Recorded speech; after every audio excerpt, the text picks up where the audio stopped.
All right, so if we take a look at 24, 24 was having you look at these tiles and talk about the side lengths and then talk about perimeter. So here's figure number 1, and they're looking for you to kind of come up with a pattern. There's number 2,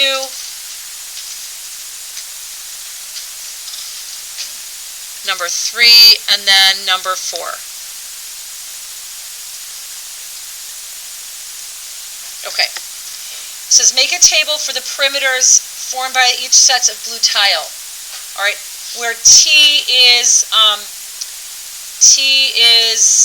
your number of tiles formed by each tile, and then your perimeter. So if I take a look at this, let's come up with this table. So I have number of tiles, and then I have perimeter. So when I have one tile, what's my perimeter? So each one of these is 1 whatever we're measuring. What's my perimeter when I have one tile? All of you are listening. All of you are paying attention to what I'm doing. Chris, get your hand off your head. You guys are all listening. Look at figure number 1. What's the perimeter of figure 1? There are, oh, this should be 4 tiles. No, there's 1 tile. I have 1 tile. What's my perimeter? Look at it. Talk to someone sitting by you at your table. Figure it out. What's my perimeter when I have 1 tile? And this is perimeter. We're just going to write in units, whatever our units are. Centimeters, millimeters, whatever. What's my perimeter? Isabella? 4. 4 units. In figure 2, I have 2 tiles. What's my perimeter? When I have 4 tiles, what's my perimeter? Serena? Yeah. 1, 2, 3, 4, 5, 6. Colin, I'd like it if you'd raise your hand. When I have 3 tiles, what's the perimeter? Come on, guys. We've already done 2 of them. So those of you that aren't paying attention, you're not raising your hands because this is easy right now. Sam? So 1, 2, 3, 4, 5, 6, 7, 8. How about 4 tiles? You guys can start to see a pattern going on right now. Charlotte? 10. All right, so this is part 1. Make a table of values. Then they tell us P of T, that's what our perimeter is going to be. We want to come up with an equation. All right, we want to come up with an equation. What the perimeter is a function of the number of tiles. All right, so let's think about this for a second. What can I do to my number of tiles to get my perimeter for each one of these? So what's the pattern that's going on? Ashton? Multiply by what? So here I'm going to multiply by 2, and then I'm going to add 2. So 1 times 2 is 2, plus 2 is 4. 2 times 2 is 4, plus 2 is 6. How many of you guys can see the pattern going on here? How many of you guys can see the pattern going on here? Jack, can you see the pattern? So that's our equation. P of T is going to be equal to 2 times however many tiles I have plus 2. That's all that was looking for you to do. Questions on this? So this was just taking a look at patterns to figure out your equations, because that's all equations are patterns. All right, what else can I do for you guys from the homework? Serena? Yep, let's take a look at 38.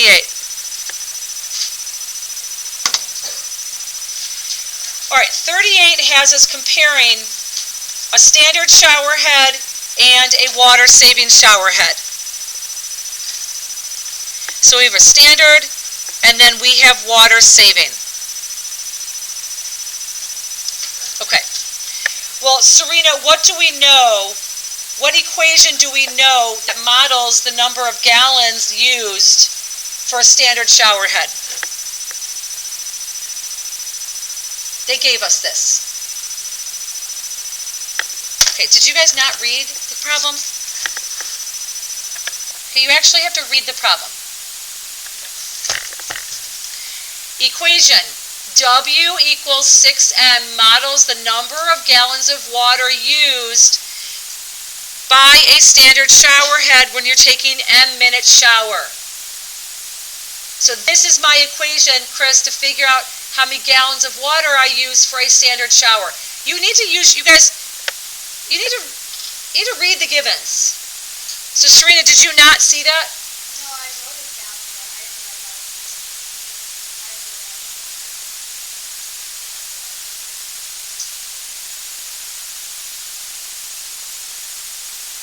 Did you know what this meant? For what? Not the models of gallons. It's just for the number of gallons, right? Okay. So when you are given an equation, you guys have to write down what the equation means. You have to know what the equation stands for. And part of that, the main part of that, is understanding what your variables stand for in the equation. All right. So what this tells us is we can use W equals 6 times M, where W is your number of gallons of water, M is your number of minutes for the shower.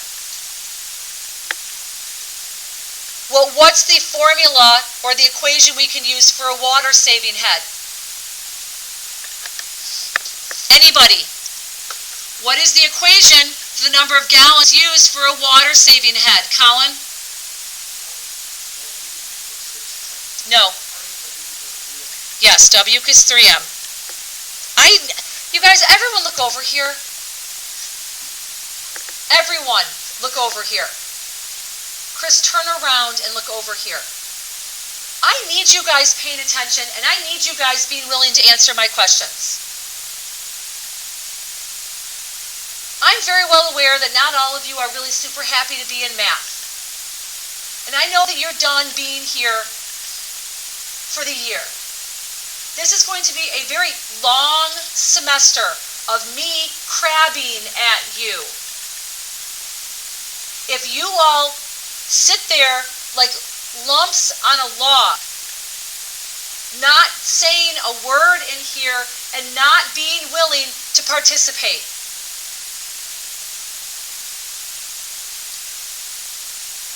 if I start to see participation going down, like I am right now, your participation grade will now become 50% of your grade.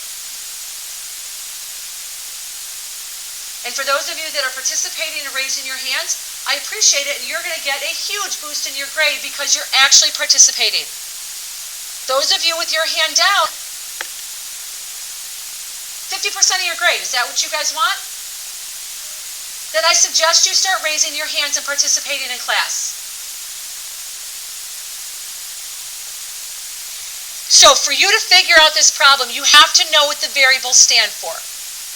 Okay, so then it says, part A, suppose you take a 6-minute shower.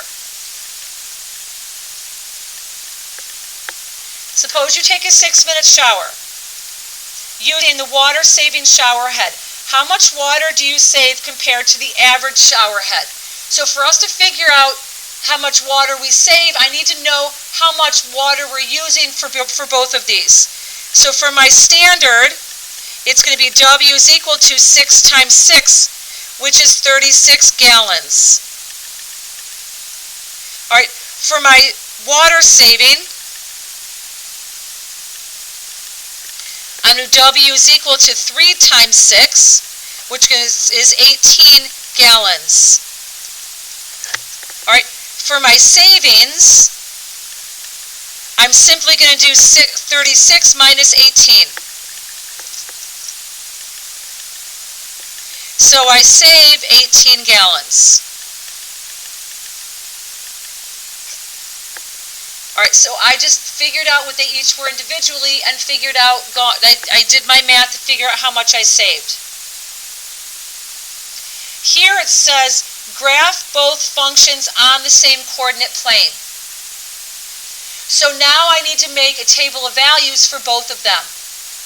All right, so I'm just going to make my table of values. So I have my standard, and then I have my water saving.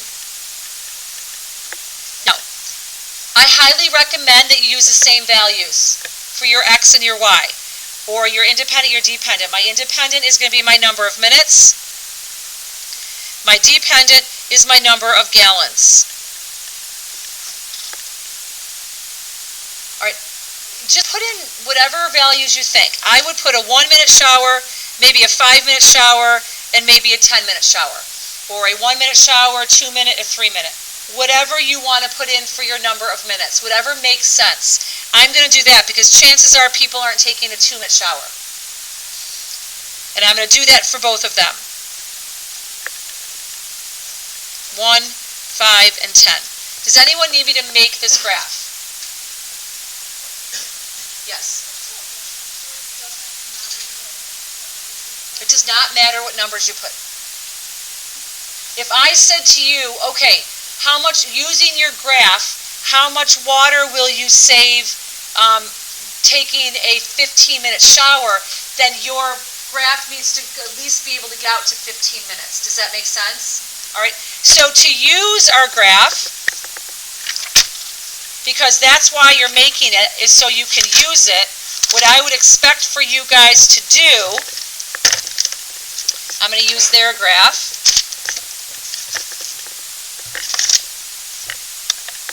So this is the graph they came up with.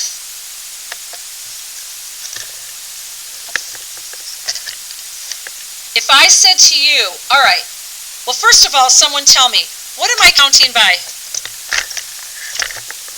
For me to be able to use this graph to help me out, I need to know what I'm counting by. What am I counting my x-axis by? What are each of these increments? Chris, sit up. Sam, what are each of these increments? On my time, what are each of these increments? No, 10 is here. Well, yes, what are my increments? I need to know what I'm counting by to be able to read this graph.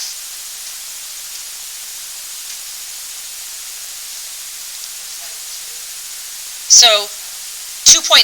I agree with 2.5 because this is going to end up being a 5 right here. So these are all 2.5 minutes. What am I counting my Y's by? And don't say 30, because it's not 30. 30 is what's showing for here, another 30 here, another 30 here. What am I counting by, Peter? These are 15. So when you're reading a graph, you have to know what you're counting by. So if I said to you, all right, how much water am I saving for a 15-minute shower? What would you guys do? Using this graph, how would I figure out how much water I'm going to save for a 15-minute shower? All of you do that right now. So you're using that graph, and we're figuring out what we're going to do with that graph. You're not putting it into the equations. You're using the graph. Talk to each other at your table about how you're going to use that graph to figure that out. Colin, Matthew, Ava, you're talking about at your table how you're going to use that graph to come up with the answer to this. I'm not looking for you to use the equations. I want you guys to figure out what I'm going to do to use that with that graph to find out my solution. 15-minute shower, how much am I saving? What are you going to do?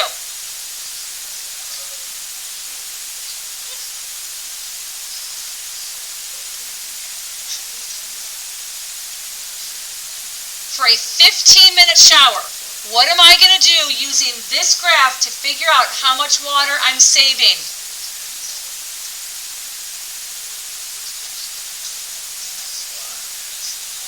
And you're not using the equations. I already said that like 4 times. You're not using the equations. You're using the graph. How am I going to use this graph?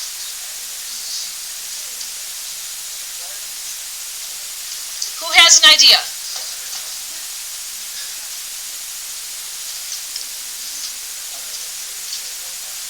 Who has an idea of how I'm going to use this graph to figure out how much water I'm saving for a 15-minute shower.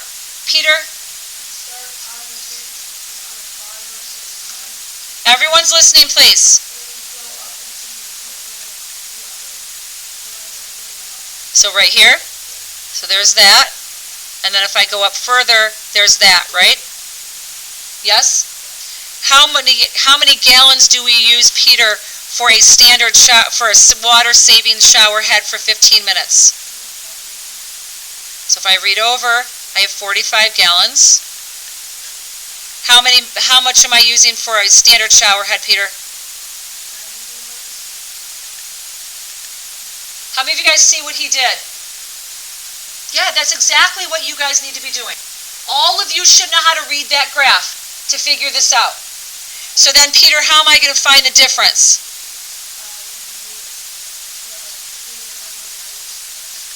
Yep, 90 minus 45, and I end up saving 45 gallons. How many of you guys take a 15-minute shower?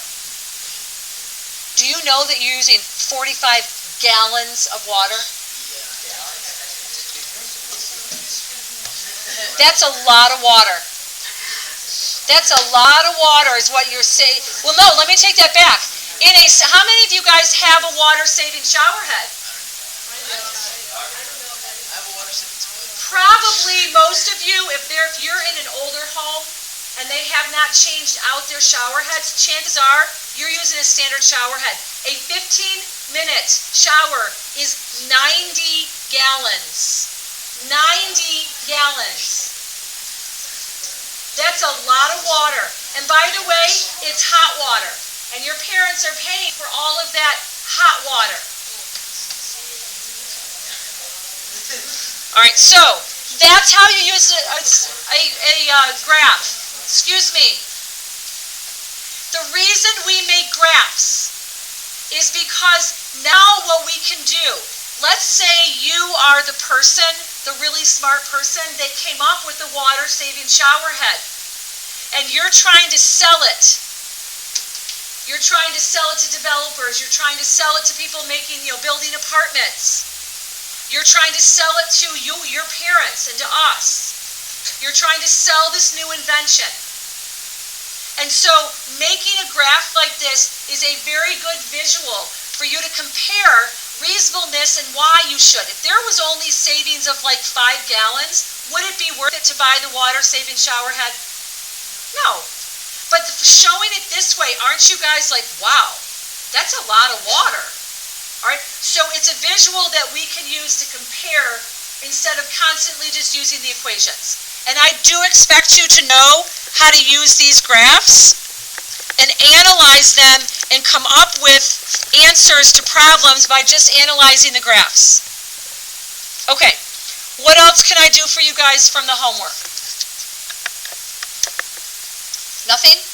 All right, let's practice some. So put this away, get your notes out.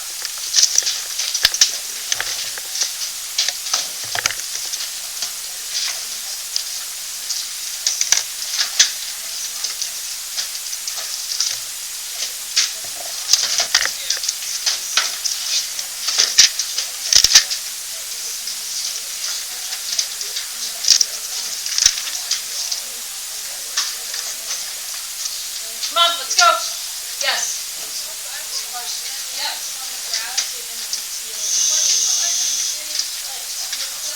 Okay, do me a favor. I need everyone done talking. Go ahead.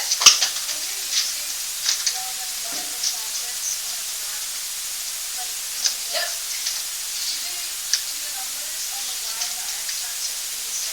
No. So when you are graphing any function, you can have different x and y increments as long as you are consistent with what they are. So if you are if you need to count by, like, you're doing number of minutes, but then you're or number of hours, but then you're talking about cost.